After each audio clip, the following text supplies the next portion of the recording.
નાગાલેન્ડના રાજકારણના દિગ્ગજ નેતા નેફ્યુ રિયોએ મંગળવારે રાજ્યના મુખ્યમંત્રી તરીકે શપથ લીધા હતા.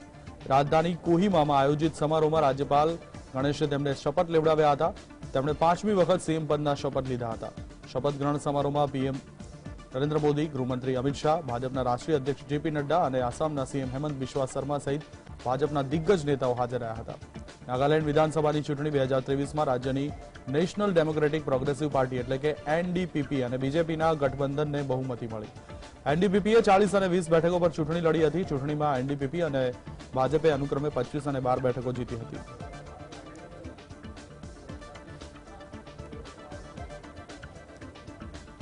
Solemnly affirm that I will bear true faith and allegiance to the Constitution of India as by law established, that I will uphold the sovereignty and integrity of India, that I will faithfully and conscientiously discharge my duties as Chief Minister of the state of Nagaland.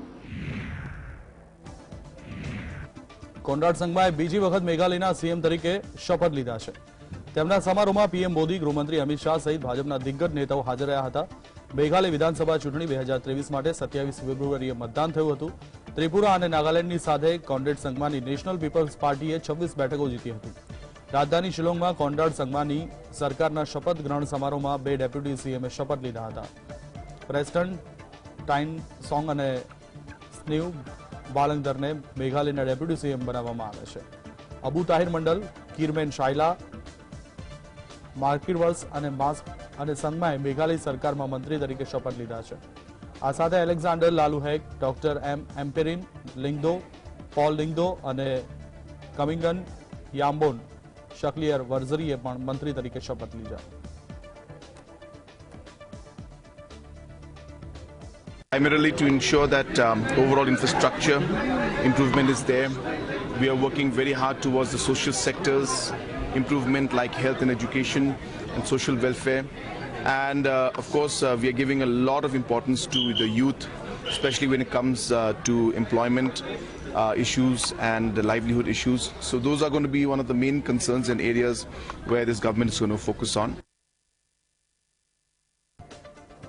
બિહારના પૂર્વ CM અને RJD supremo Lalu Prasad Yadav અને તેમની પત્ની રાબડી દેવીની મુશ્કેલીઓ ઓછી થતી જણાતી નથી. 6 માર્ચના રોજ સીબીઆઈના અધિકારીઓએ નોકરીના બદલામાં જમીન કૌભાંડ કેસમાં રાબડી દેવીના નિવાસસ્થાને પૂછપરછ કરવામાં આવી હતી. સીબીઆઈની ટીમ મીસા ભારતીના ઘરે પહોંચી હતી. આ ટીમમાં સીબીઆઈના 7 થી 8 અધિકારીઓ સામેલ છે. સીબીઆઈના અધિકારીઓનું કહેવું છે કે કથિત કૌભાંડની તપાસ એજન્સી દ્વારા ચાલી રહી છે. વધુ તપાસ માટે લાલુ પ્રસાદના પરિવારજનોની પૂછપરછ કરવામાં આવી હતી. આ સાથે તેમણે જાણકારી આપી કે લાલુના પરિવાર પાસેથી તપાસમાં જોડાયેલ કેટલાક દસ્તાવેજો પણ માંગવામાં આવ્યા. સીબીઆઈ અધિકારીઓ કહ્યું કે આ મામલો લાલુ પ્રસાદના રેલવે મંત્રીના કાર્યકાળનો છે. લાલુ અને તેમના પરિવાર પર રેલવેમાં નોકરી આપવાના બદલામાં જમીન લેવાનો આરોપ લાગ્યો છે. એક અંદાજ મુજબ 4 કલાક સુધી તપાસ પૂછપરછ કરાઈ હતી. ચીન છેલ્લા 8 વર્ષથી તેના સંરક્ષણ બજેટમાં સતત વધારો કરી રહ્યું છે. 2023માં તેણે તેના સંરક્ષણ બજેટમાં 7.2% વધારો કર્યો છે. ભારતનું સંરક્ષણ બજેટ આ વર્ષે 5.94 લાખ કરોડ રૂપિયાનું છે. ભારતે ગત વર્ષના પ્રમાણમાં તેમાં 13% વધારો કર્યો છે, પરંતુ ચીનના પ્રમાણમાં તે માત્ર ત્રીજા ભાગનું જ છે. 2020માં ચીનના સંરક્ષણ બજેટમાં 6.6% વધારો કરાયો. 2021માં તે વધી 6.8% થયો. 2022માં તે 7.1% થયો છે.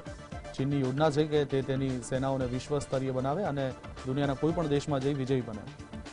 ચીનની મહેચ્છા વર્લ્ડ પાવર બનવાની છે. નોંધનીય છે કે ચીને ફાઇટર જેટ્સ, મિસાઇલ, પરમાણુ બોમ્બ, ટેન્ક્સ અને ઓટોનોમસ શસ્ત્રો બનાવી રહ્યું છે.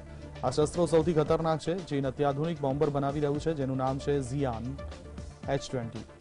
આ સ્લિટ બોમ્બર છે, જેથી તે રડારમાં પકડી શકાય તેમ નથી. તેની ઉડ્ડયન રેન્જ 8500 કિલોમીટર છે.